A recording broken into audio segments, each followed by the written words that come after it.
ஒரு protein rich sandwich பார்க்கலாமா? இது இன்ஸ்டாவில் ரொம்பவே ட்ரெண்டிங்காக இருந்து கொஞ்சம் நாளைக்கு முன்னாடி. இதுக்கு 2 முட்டை முழுசாக அவிக்கிறதுக்கு வச்சுக்கோங்க, சிக்கன், அதுக்கப்புறம் பூண்டு, வத்தல், போன்லெஸ் சிக்கன் எடுத்துக்கோங்க. இது எல்லாமே குக்கரில் வச்சு நல்லா ஸ்டீம் பண்ணி எடுத்துக்கோங்க. ஸ்டீம் பண்ணி எடுத்துகிட்டு சிக்கனை தவிர எல்லாத்தையும் மிக்ஸி ஜாரில் போட்டுட்டு கொஞ்சோண்டு வத்தல் போடுங்க. வத்தல் தூள் நான் கொஞ்சம் நிறைய போட்டதுனால ரொம்ப உரைப்பாயிடுச்சு.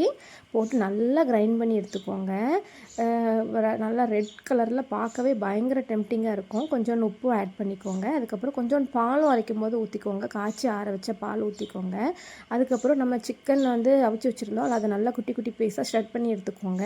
அது கூட உங்கள் வீட்டில் என்ன வெஜ்ஜஸ் இருக்கோ ஆட் பண்ணிக்கோங்க. எங்கள் வீட்டில் வந்து வெள்ளரிக்காவும் ஆனியன் தான் இருந்தது, அதனால் இந்த 2 தான் போட்டிருக்கோம். நீங்கள் வந்து கேரட் எதுனாலும் ஆட் பண்ணிக்கலாம்.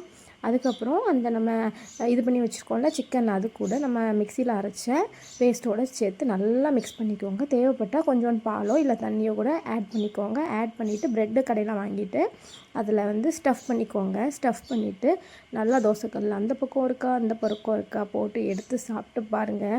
செம்ம டேஸ்ட்டாகவும் இருக்கும், ஹெல்த்தியும் கூட. இந்த ப்ரோட்டீன் ரிச் சாண்ட்விச்சை நீங்களும் ட்ரை பண்ணி பாருங்கள்.